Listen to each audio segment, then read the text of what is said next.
This is a 17-year-old male who was involved in a bicycle accident and sustained a posterior hip dislocation that required closed reduction. Soon afterwards, he developed avascular necrosis of the femoral head and failed non-operative treatment. He was indicated for surgical intervention. Radiographs indicated avascular necrosis of the femoral head.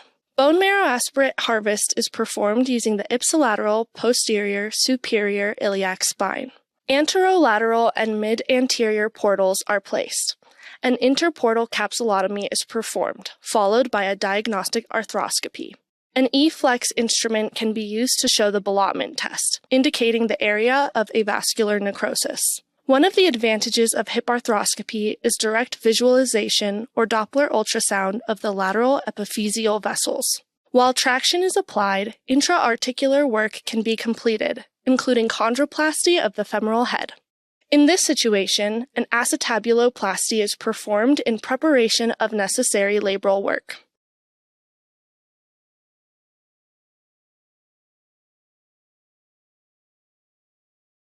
This patient had a large femoral neck lesion, which was initially removed with an osteotome, followed by a motorized burr.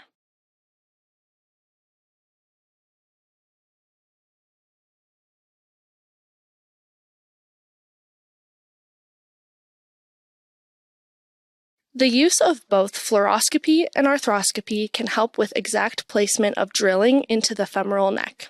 A 5.5 mm drill is used, followed by a 6.5 mm hydroxyapatite screw for structural support. Any prominent portion of the screw can be burred down to a flat surface. Further core decompression is then performed with a 1.5 mm juggernaut drill in a retrograde fashion to decompress the area from the femoral neck to the site of the lesion within the femoral head. Multiple passes are made with the drill, and bleeding is noted from the drill holes after arthroscopic fluid is turned off. The number of passes is variable, with the objective of stimulating bleeding throughout the defect. Typically, this is between 5 and 10.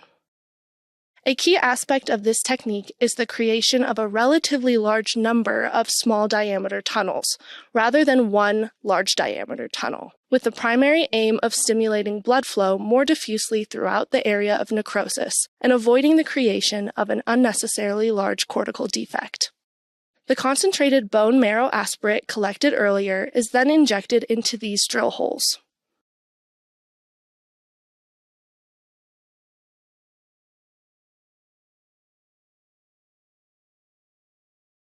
The suction seal is then checked.